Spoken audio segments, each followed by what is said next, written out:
अस्सलाम वालेकुम everyone, this is Sana. Welcome back again. कैसे हैं आप सब? Hopefully you are all doing great. I am fine too, अल्हम्दुलिल्लाह। हम में से कोई भी परफेक्ट नहीं होता। लाइफ में कुछ ना कुछ, बल्कि बहुत कुछ ऐसा होता है जिसे हम चेंज करना चाह रहे होते हैं, लेकिन अपनी मसरूफियत या सुस्ती की वजह से कर नहीं पाते। बट इन सब चीज़ों के बावजूद कंसिस्टेंसी और अपने अंदर के पैशन की वजह से हम अपने अंदर ये तब्दीलियाँ लेकर आ सकते हैं जो एक लंबे अरसे से हम अपने अंदर लाना चाह रहे हैं। आज की मेरी छोटी सी मोटिवेशनल वीडियो उन होम मेकर्स और हाउस वाइफ्स के लिए है जो मसरूफियत की वजह से खुद को टाइम नहीं दे पाती और अपना ख्याल नहीं रख पाती। और आज की मेरी ये वीडियो ना ज़रूर आपके अंदर कोई ना कोई पॉजिटिव चेंज लेकर आएगी और वो चीज़ें आप करना स्टार्ट कर देंगे जो आप काफ़ी टाइम से करने का सोच रही हैं। देखिए, हम में से ना कोई भी परफेक्ट नहीं होता। लाइफ में कुछ ना कुछ, बल्कि बहुत कुछ ऐसा होता है जिसे हम चेंज करना चाह रहे होते हैं। हम अपने अंदर physically, mentally and somehow socially कुछ चेंजेस लाना चाह रहे होते हैं, लेकिन हम अपने कंफर्ट जोन से खुद को बाहर निकाल ही नहीं पाते और बस जो सेम रूटीन है ना हमारी, उसी में जिंदगी गुजारे जा रहे होते हैं। And there is no remarkable or even nominal change with time. अच्छा, सबसे पहले ना मैं यहाँ पर उन फिजिकल चेंजेस की बात करूंगी जो हम सब खवातीन, सब होम मेकर्स अपने अंदर लाना चाह रही होती हैं, लेकिन मसरूफियत की वजह से ना बिल्कुल भी अपने ऊपर टाइम नहीं दे पाती। और इसके बाद मेंटल चेंजेस की बात करेंगे। फिजिकल चेंजेस में जो पॉइंट नंबर 1 है वो है come out of your comfort zone. जब आप अपने कंफर्ट जोन से निकलेंगे तभी तो कुछ कर पाएंगे ना, हाथ पांव हिलाएंगे तभी कुछ गेन कर सकेंगे। जब आपने टोटली अपने आप को कंफर्ट जोन में रखा हुआ है ना, तो इट मीन्स कि आपने अपनी ज़िंदगी को महदूद कर लिया है। So don't limit your self. Suppose आप अपने अंदर कुछ चेंजेस लाना चाह रहे हैं, आप अपना वेट कम करना चाह रहे हैं और काफ़ी टाइम से आपने इसके ऊपर सोच के रखा हुआ है कि नहीं नहीं, मुझे तो अपना वेट कम करना है। तो आपने ये फिजिकल चेंजेस अपने अंदर किस तरह लेकर आनी है? सुबह उठें, एक पेपर और पेंसिल लें और उसके ऊपर आपने जो काम एक दिन में, आज के दिन में करने हैं ना, उनको पॉइंट वाइज लिखना स्टार्ट कर दें। लाइक सुबह आप उठने के बाद ना उस डायरी के ऊपर करने वाले काम लिख लें। आपने ब्रेकफास्ट किया, उसके बाद आपको क्लीनिंग करनी है, उसके बाद आप खुद को थोड़ा सा टाइम दें, वॉक करें, थोड़ी सी एक्सरसाइज करें, नमाज वगैरह पढ़ें, बच्चों को जो पढ़ाना है आपने वो पढ़ाएं। इसके बाद क्लीनिंग, कुकिंग, डिश वॉशिंग, इन सब चीज़ों का ना एक डेली प्लानर बना लें और इसके अकॉर्डिंग ही खुद को चलाने की कोशिश करें। अगर आप वेट लूज करना चाहती हैं तो फिर अपनी डाइट पे बहुत ज़्यादा फोकस करें। आज से ही तवज्जो देना स्टार्ट कर दें। जो चीज़ें नहीं खानी आपने, उनको बहुत ज़्यादा खुद पे कंट्रोल करने की कोशिश करें और इसके अलावा वॉक ज़रूर करें। आई नो बहुत ज़्यादा मुश्किल होता है वॉक करना, स्पेशली स्टार्टिंग में और गर्मियों में। जब आप स्टार्टिंग में करेंगे ना तो आपको थोड़ा सा मुश्किल होगा। इसके बाद आहिस्ता आहिस्ता आप उस चीज़ के हैबिचुअल हो जाएंगे और आप डेली बेसिस पे वॉक करने के आदी हो जाएंगे। आपकी एक आदत बन जाएगी और ये सब चीज़ें उसी वक्त मुमकिन है जब आप खुद विलिंग होंगे इस चीज़ के लिए। जब आप खुद पैशनेट होंगी ना, तभी आप अपना वेट कम कर पाएंगी। तो बस एक दफ़ा स्टार्ट कर दें तो आपकी आदत बनेगी। चीज़ें ना पहले मुश्किल लग रही होती हैं, फिर वो रूटीन बन जाती हैं और जब रूटीन बन जाती है ना और हम उसे करते रहते हैं तो फिर वो आदत बन जाती हैं और फिर उन चीज़ों को छोड़ना मुश्किल होता है। तो same is the case with walk. Walk की आदत बनाएं और जब ये आदत बन जाएगी ना तो फिर आप खुद ही इसे छोड़ नहीं पाएंगे। तो बस जी, आज से आपने क्या करना है, वॉक स्टार्ट करनी है। स्टार्टिंग में आपने 15 मिनट्स करना है और आहिस्ता आहिस्ता आपने ग्रेजुअली इसे इंक्रीज़ करते जाना है टू 20 और 30 मिनट्स तक। अच्छा, अब आते हैं सेकेंड बात की तरफ कि अगर आपका वेट ठीक है, आपने वेट रिड्यूस नहीं करना, आप ऑलरेडी स्मार्ट हैं, स्लिम हैं, तो फिर आपको अपने फेस पर तवज्जो देनी चाहिए। दिन में एक दफ़ा ज़रूर क्लेंजिंग करें, स्क्रबिंग करें। अगर आप कोई स्पेशल प्रोडक्ट यूज़ नहीं भी करना चाह रहे हैं ना, तो आप घर की चीज़ों से ही क्लेंजिंग और स्क्रबिंग कर सकते हैं। टमाटर को हाफ काट के आप उसके ऊपर लेमन के 2-3 ड्रॉप्स डालकर जेंटली अपने फेस के ऊपर स्क्रब कर सकते हैं सर्कुलर मोशंस में और 10 मिनट्स के बाद फेस वॉश कर लें। इसके अलावा बेसन के अंदर एक चुटकी हल्दी और फ्यू ड्रॉप्स ऑफ लेमन, इसके अलावा मिल्क डालकर ना इसका अच्छा सा पेस्ट बना लें और इसका 10 मिनट्स के लिए अपने फेस पे लगा रहने दें और फिर इसे वॉश कर लें। और भी कई सारी चीज़ें हैं जो आप घर में रह कर ही क्लेंजिंग और स्क्रबिंग की चीज़ें बना सकते हैं और डेली बेसिस पे ना आप अपने फेस की केयर कर सकते हैं। तो चलें जी, आज से आपने ये भी स्टार्ट करना है और जो भी ये करने के लिए विलिंग है ना और जिसको भी ये एक जज्बा जिसके अंदर आया है, वो मुझे कमेंट में ज़रूर बताए कि हाँ जी, अब ये ना बाजी की बातों की वजह से हमने भी ये चीज़ें स्टार्ट करने की कोशिश की है।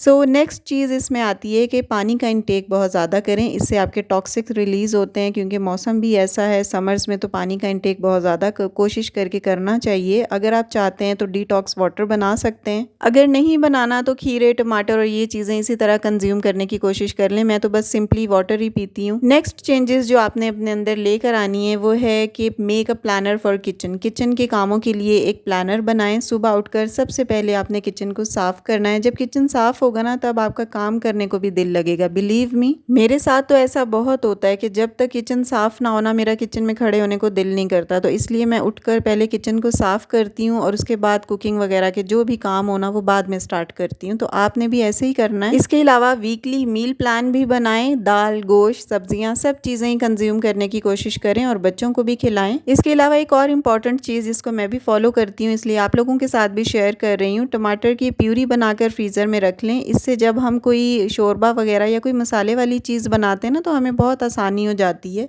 जस्ट फ्रोज़न टोमेटो प्यूरी खाने में डाल देते हैं और इससे ना हमारा काम किचन में बहुत कम रह जाता है। और इसके अलावा एक और चीज़, लहसुन, अदरक और ग्रीन चिली तीनों चीज़ों को लेकर ना इसका भी पेस्ट बनाकर फ्रीज़ कर लें। अगर फ्रीज़ नहीं करना तो एटलीस्ट 4-5 दिन के लिए ना फ्रिज में इसे किसी जार में डालकर रख दें। अभी नेक्स्ट क्लिप में आपको मैं लहसुन, अदरक और ग्रीन चिली का पेस्ट बनाते हुए नज़र भी आऊँगी। मैं तो इसको बहुत ज़्यादा फॉलो करती हूँ और इस चीज़ को बहुत ज़्यादा कन्वीनियंट भी समझती हूँ अपने लिए, क्योंकि इससे ना मेरा कुकिंग टाइम बहुत ज़्यादा रिड्यूस हो जाता है किचन में। स्पेशली गर्मियों में ना इतनी ज़्यादा देर के लिए किचन में खड़ा नहीं हुआ जाता कि आप लहसुन छील रहे हैं, फिर अदरक छील रहे हैं, फिर इनका पेस्ट बना रहे हैं और फिर खाने में डाल रहे हैं। तो अगर ये चीज़ें हमने ऑलरेडी करके रखी हुई हो ना तो हमें बहुत ज़्यादा आसानी रहती है eight the time of cooking. चाहें तो तीनों चीज़ों को सेपरेटली भी आप ग्राइंड करके रख सकती हैं, लेकिन सभी खानों में ऑलमोस्ट ये तीनों चीज़ें ही जाती हैं, तो मैं तो इनको एक साथ ही मर्ज करके रख लेती हूँ। और इसके अलावा मैं इतने ज़्यादा लंबे अरसे के लिए इनको फ्रीज़ करके भी नहीं रखती, क्योंकि चीज़ों की जो ग़िज़ाइयत है ना वो फ्रीज़ करने के बाद ख़त्म हो जाती है या बहुत ही कम रह जाती है। तो बस एक वीक के हिसाब से आप इसे फ्रीज़ कर सकते हैं या मैक्सिमम आप 10 डेज़ के लिए कर लें। मैं भी 10 to 15 डेज़ के लिए मैक्सिमम करती हूँ। आजकल तो मैं बस एक वीक के लिए इसको फ्रीज़ या फिर फ्रिज में रखती हूँ। चाहे तो आप इस पेस्ट को आइस ट्रेज में जो क्यूब्स की फॉर्म में होती हैं उनमें डालकर फ्रीज़ करके रख सकते हैं, या फिर सिंपली बस जार के अंदर रख लें। मैं भी यहाँ पर ये देखें लहसुन, अदरक और ग्रीन चिली का पेस्ट बनाते हुए आपको अब नज़र आ रही हूँ। तो मैं हर वीक इसी तरह बना लेती हूँ। कई लोग बस at the time of cooking fresh ही इसे कूटते हैं या फिर पीसते हैं या ग्राइंड करते हैं, लेकिन मेरी क्योंकि ये आदत बन चुकी है, मेरी तो फ्रिज में अगर पेस्ट ना पड़ा हो तो मुझे कुछ होता रहता है और मुझे होता है कि बस जल्दी से बना के और जार भर के रख दूँ। इसलिए मैं अपना पहला वाला जार ख़त्म होने से पहले ही ना एक और जार भर के रख देती हूँ। तो अब ये ना मेरी हैबिट बन चुकी है। अच्छा, नेक्स्ट चीज़ आ जाती है लॉन्ड्री। कई दफ़ा ऐसा होता है कि हमारे कपड़े ना किसी मसरूफियत की वजह से या फिर सुस्ती की वजह से ना पाइल अप होते जाते हैं और काफ़ी दिन से हमने वॉश नहीं किए हुए होते और लॉन्ड्री की जो बास्केट है वो भरी हुई होती है। तो लॉन्ड्री का काम भी टाइमली ख़त्म करने के लिए ना इसका भी एक टाइम टेबल बनाएं। हफ्ते में 1 या 2 दिन फिक्स कर लें कि उन दिनों में आपने ना कपड़े वॉश करने और उसके अलावा प्रेस भी करके रखने हैं।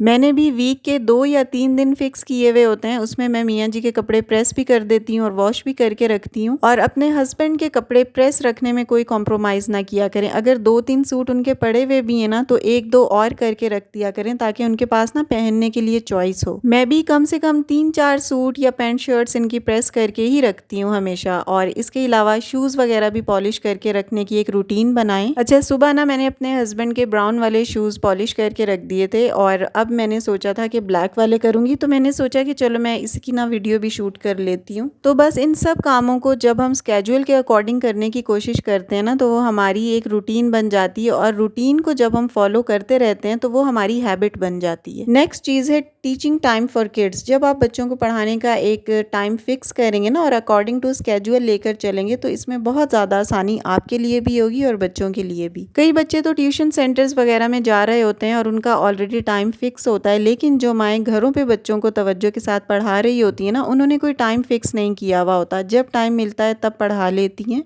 तो इससे ये होता है कि थोड़ी सी रूटीन डिस्टर्ब होती है। तो इसके लिए आप एक टाइम टेबल बनाएं। जब आपने स्केड्यूल बनाया हुआ होगा ना तब आपको बच्चों को पढ़ाना बहुत आसान हो जाएगा। सपोज़ आपने बच्चों को पढ़ाने का टाइम शाम 4 से 5 बजे का रखा हुआ है तो आपके ऊपर मेंटली एक प्रेशर होगा कि मुझे 4 बजे तक घर के ये फलां काम ख़त्म करने हैं ताकि मैं बच्चों को ईजिली पढ़ा सकूँ। तो इस तरह ना आप अपना शेड्यूल भी बरकरार रख पाएंगी और बच्चों को डेली बेसिस पे पढ़ा सकेंगी। और इन सब चीज़ों के साथ साथ ना थोड़ा सा टाइम होम डेकोरेशन डेकोरेशन के लिए भी निकाला करें। जो डेली बेसिस पे हम सफाई वगैरह कर रहे होते हैं वो तो करनी ही होती है, क्लीनिंग, कुकिंग, लॉन्ड्री, बर्तन धोना, ये सब चीज़ें तो चलती हैं। इन सब चीज़ों से हट करना कभी कभी टाइम निकाल कर थोड़ी सी घर की डेकोरेशन की तरफ तवज्जो दिया करें। इससे आप ना मेंटली बहुत फ्रेश फील करेंगी। ये सब थी फिजिकल चेंजेस जो हम अपने अंदर लाना चाहते हैं। अब मैं बात करती हूँ मेंटल चेंजेस की, जो बहुत ज़्यादा ज़रूरी हैं। नंबर 1 पे आ जाता है सदका। अपना ज़रूर सदका निकाला करें डेली बेसिस पे या फिर वीकली बेसिस पे, या फिर आप 2-3 दिन छोड़कर भी इसको फॉलो कर सकते हैं।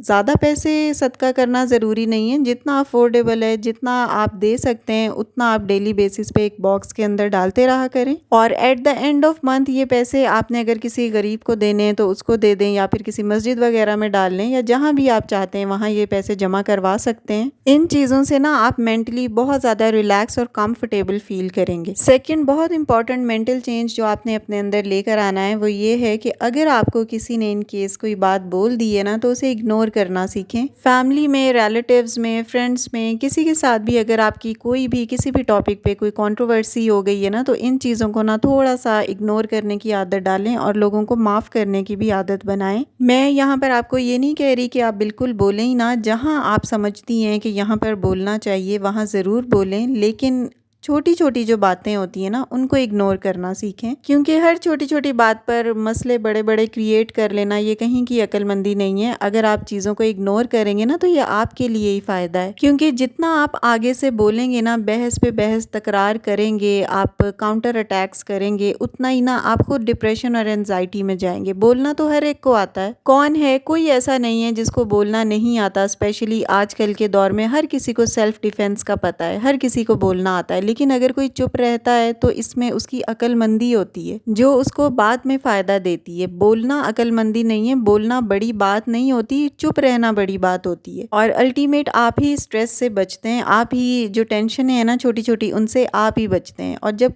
आपको टेंशन होगी तो क्या होगा, आप अपने ही बच्चों को मार पीट या डांटना शुरू कर देंगे, क्योंकि आपके पास और कोई ऑप्शन नहीं होती ना। आप किसी और के ऊपर अपना गुस्सा निकाल नहीं सकते, तो बच्चे ही ऐसा सॉफ्ट टारगेट होते हैं जिसके ऊपर आप अपना गुस्सा निकाल सकती हैं। तो बच्चों को एटलीस्ट इन चीज़ों से ज़रूर दूर रखा करें। ना तो उनको घर के मामलों में पढ़ने दिया करें, ना उनके साथ डिस्कशंस इस किस्म की किया करें कि फ़लाँ ने ऐसे कहा, फ़लाँ ने ऐसे कहा। बच्चों को रिलैक्स रहने दिया करें और उनसे इस किस्म के मामलात डिस्कस ना किया करें। अच्छा, इसके अलावा ना जो मेंटली चेंजेस है ना उनके अंदर एक बहुत ज़्यादा इंपॉर्टेंट चीज़ आ जाती है, वो है नमाज, कुरान और तस्बीह। नमाज तो काफ़ी सारे लोग डेली बेसिस पे पढ़ते ही होंगे और कुरान पाक भी आप पढ़ती होंगी। इसके अलावा ना जो एक बहुत इंपॉर्टेंट चीज़ है वो है दुरूद शरीफ। डेली बेसिस पे काउंटर उठाएं और उसको 100 टाइम्स दुरूद शरीफ पढ़ें। आज से ये चीज़ भी स्टार्ट करें और मुझे कमेंट्स में भी ज़रूर बताइएगा कि आपने 100 टाइम्स दुरूद शरीफ पढ़ा है या नहीं। बस 100 टाइम्स ना आप चलते फिरते कोई काम करते हुए बस जो काउंटर तस्बीह होती है ना वो फिंगर में डालें और पढ़ना स्टार्ट कर दें, तो ये भी आपकी आहिस्ता आहिस्ता हैबिट में शुमार होगा। अच्छा, यहाँ मैं आपको दिखा रही हूँ जो मुहर्रम का वजीफ़ा मैंने बिस्मिल्लाह आपके साथ भी शेयर किया था। उम्मीद है आप लोगों ने लिखा होगा, इसके बहुत ज़्यादा फ़ायदे होते हैं। मैंने भी ये लिखा था इसलिए मैं अब आपको दिखा रही हूँ।